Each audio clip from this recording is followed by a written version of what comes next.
This part we are going to see microbes used in biocontrol agent.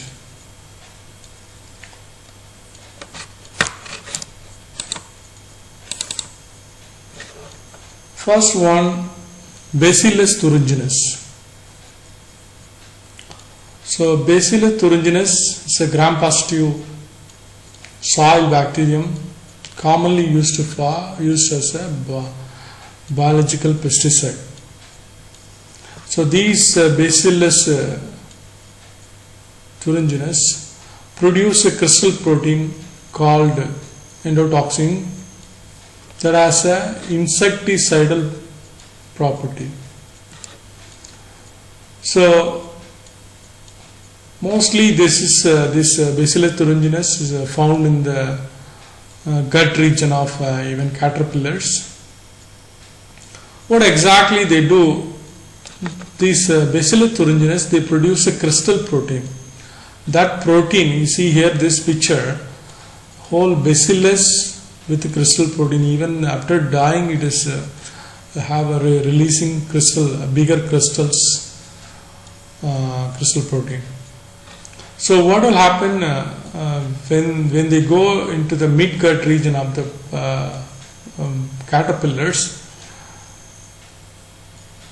They get activated because of the pH difference in the caterpillar larval stage. When they eat the leaf with the crystal protein and then get activated, and then it will damage the gut region of the insect and then kill the larval stage of caterpillar. So it is commercially available as a thuringicide, or so many different versions are available. So Bacillus thuringiensis, it's used as a biocontrol agent.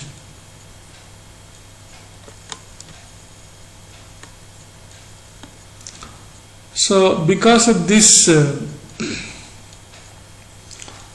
BT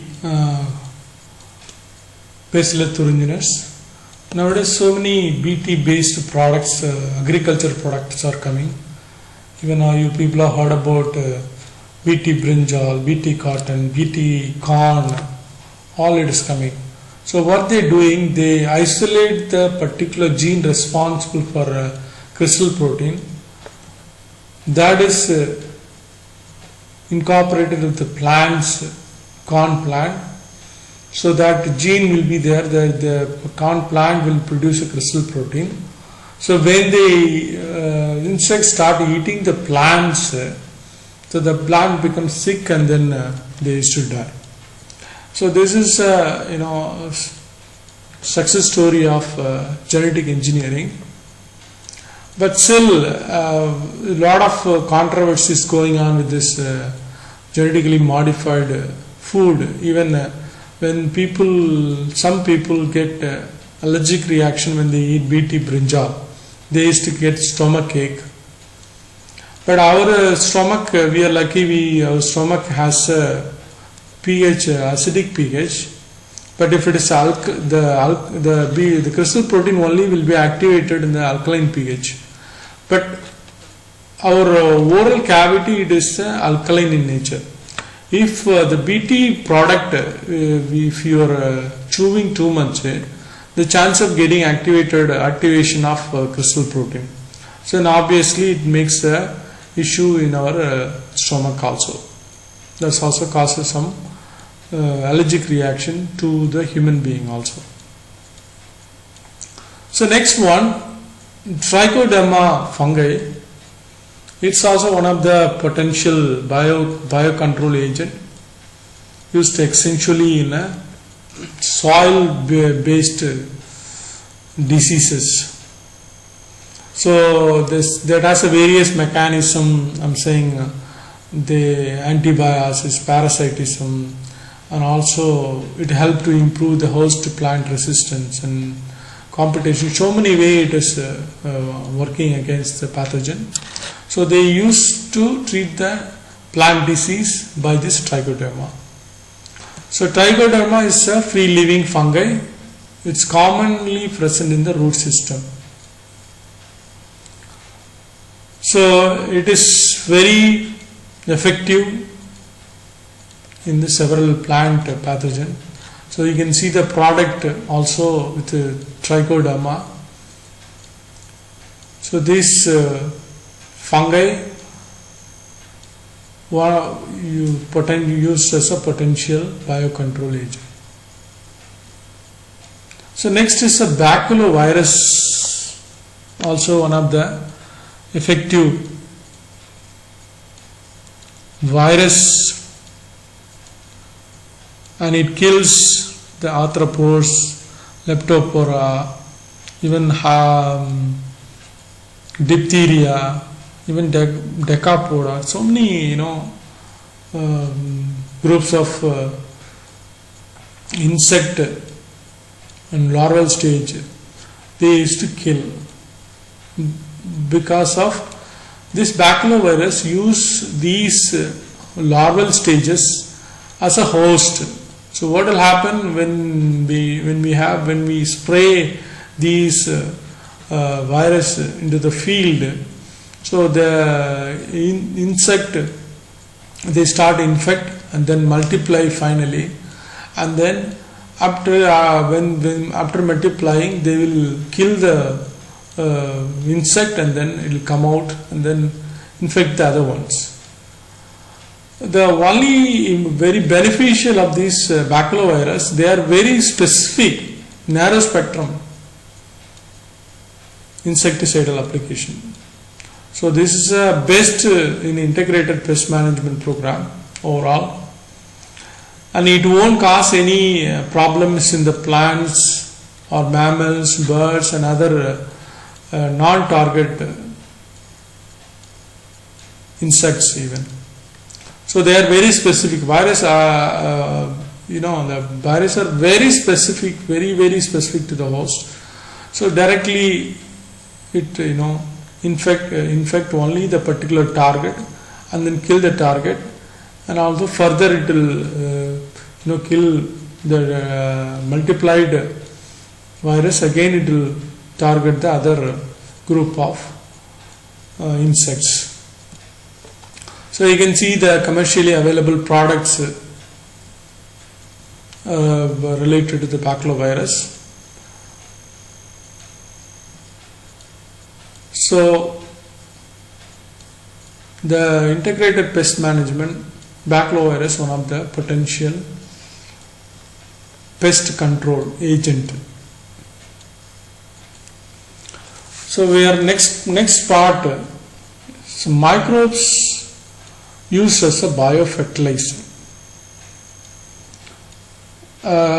When you see this background picture itself, you will know what I am going to talk next. That's rhizobium, the root nodules bacteria. I hope you people. I don't know how many people if they know agriculture, they know. The farmers, they used to do crop rotation, even from olden days. I don't know how they know this science before. Even now we having the books. In olden days, farmers, they used to do crop rotation. What is a crop rotation? I'm saying first they'll grow the paddy. After that they grow some leguminous plant. I'm saying black gram. So these leguminous plant, they have a capacity to fix the nitrogen through microorganism, through root nodules. So very famous because of these microbes help to reach the soil. So then the next they will go for the next paddy or wheat. They used to go for it. So this is a traditional knowledge the farmers used to use.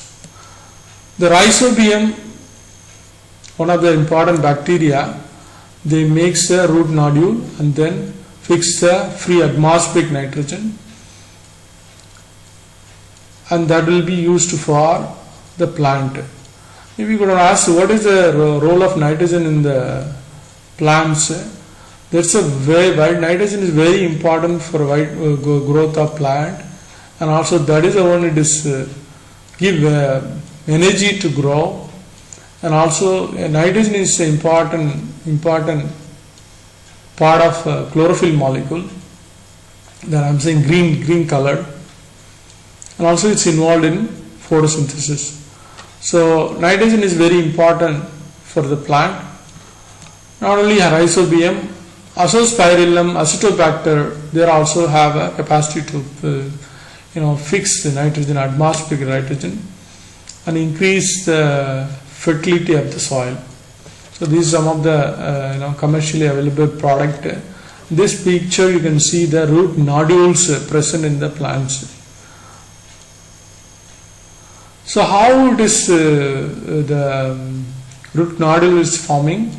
So the plant root hairs, this Rhizobium, they will go and attach, and then further start invade inside the cell, root cell, and then they multiply in big number. Then finally it come out of the roots and make nodules. So this is maybe infecting the plant only, but it's good for the plant. So Rhizobium, one of the biofertilizer to increase the soil fertility through nitrogen fixation. Other important fungi, Mycorrhiza. So they have a capacity to fix phosphorus. Phosphorus is also very important major role in the growth of new tissues and even division of plant cells, and also is need energy. I hope people know ATP. All it is a phosphorus important component of ATP, and also even DNA. Phosphorus is the backbone. So for the nucleic acid synthesis. So cell division, all it's a very important component. Phosphorus is an important component that will be fixed by Mycorrhiza fungi. So what it is, so because of rich in phosphorus, so the plant is resistant to root-borne pathogens and also increase the tolerance to the salinity, even a drought condition. So you can see here, excuse me, this is the plant grown without Mycorrhiza, this is with Mycorrhiza, how healthily growing, you can see in this difference. Other one group, cyanobacteria. This is also one of the important group of microbes. They fix atmospheric nitrogen and increase soil fertility. So examples, Anabaena, Nostoc, Oscillatoria, these are all cyanobacteria. They are autotrophic in nature. They aquatic and terrestrial habitat. They even both places, and then fix the atmospheric nitrogen. Not only cyanobacteria, I'm saying, even bacteria like blue-green algae or even phytoplanktons, these are all microorganisms only. They used to use the CO2 use for photosynthesis.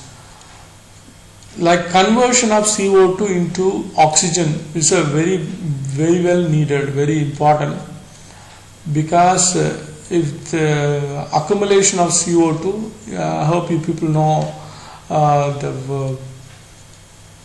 the accumulation of CO2 leads to greenhouse effect, and then the heat increase, and then polar region ice melting. All problems are coming because of the CO2 increase. The CO2 will have a capacity to hold the heat, so the temperature of heat will increase. So what I'm trying to say here, not only these cyanobacteria, other diatoms, dinoflagellates, these are all microalgae. So these are also playing an important role in conversion of CO2 into O2. Also, decomposers are a very important endpoint in the cycle, all nutrient cycle, I would say, like conversion of organic into inorganic. So that is a main decomposer. If there is no decomposer, nothing will decompose. There is no cycle of nutrients will happen. The whole collapse of system will happen if there is no microbes. Even think about if there is no microbes, a decomposer is there. Whatever the dead bodies will be stay there. Even the like whatever it's nothing will happen. Even if you say, maybe you can say this wood maybe can be destroyed by termites, but even the termites, the gut region also, the microbes only digesting the cellulose of in the cellulose in the termites. So microbes playing a very important role in the decomposing also. So through the decomposing, it leads to increasing the fertility of the soil.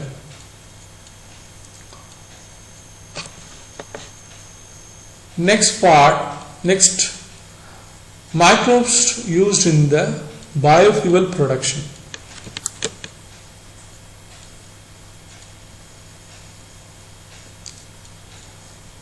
So the fuel is a big problem. I'm saying fossil fuel is a big problem. It produces a lot of pollution all over the world. Even you can see Delhi, it has become a polluted now. Even it's not healthy to use So need of biofuel is important. Even this is microbes play an important role in the conversion of organic material to biofuel. But this is one of the ethanol station. Even the Brazils they start using ethanol. I'm saying they are not using directly the ethanol. They are mixing the ethanol in the petrol, and then they using for the car, like transportation, cars and other vehicles. So what I'm saying, so ethanol also already people are start using. Over even 60 million liters of alcohol produced every year from feedstock. Very important what they do, the biomass municipal waste all will be pumped into the system, and then finally bacterial conversion is important for the final product of bioethanol. So biofuel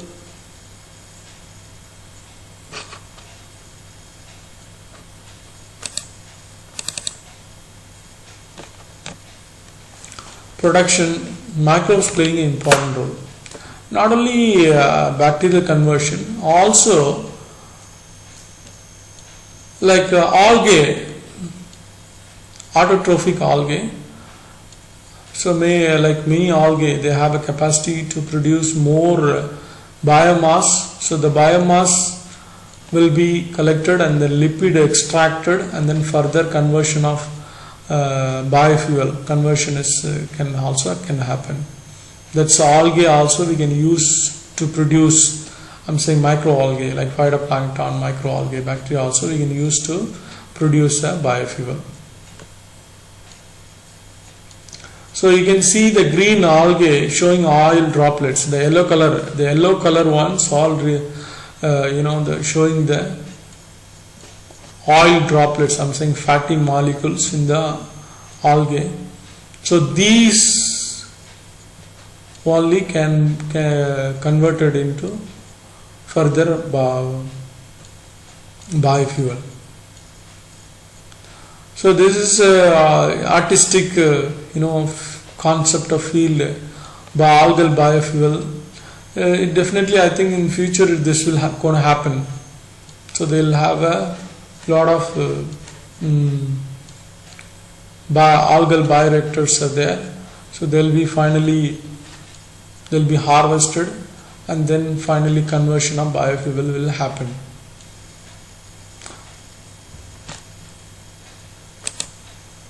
So when we talk about biofuel, what we can replace the fossil fuel? As already told, fossil fuel has a lot of issues. So when we talk about fossil fuel, what are the substitute we can think about right now? Maybe we can try ethanol or isopropanol or butanol. So which may be a suitable one when we talk about ethanol? We can use certain percentage, but we cannot completely replace currently available fuel into ethanol, because it's a very highly corrosive property. It has a highly corrosive property.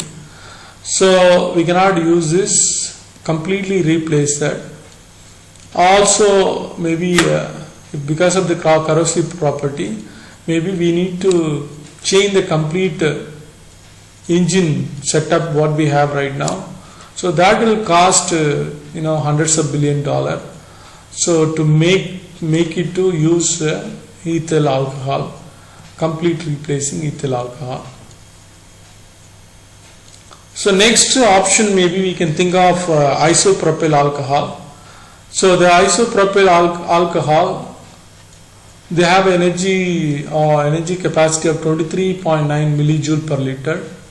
I'm saying this when you compare it to current gasoline, that has a 32 millijoule per liter. So it is a little more far away from the currently available gasoline.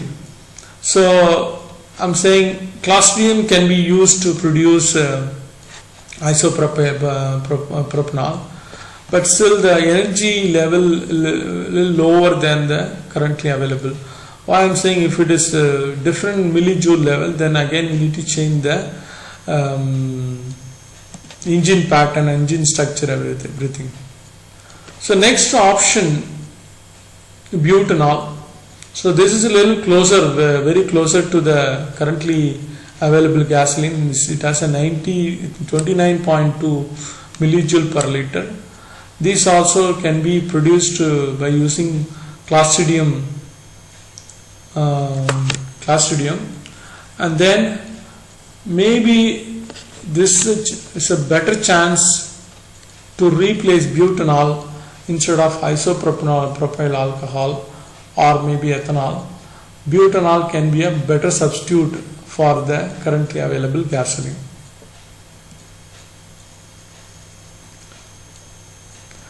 And biofuel in the other terms, even biogas also we can use a microorganism to produce biogas.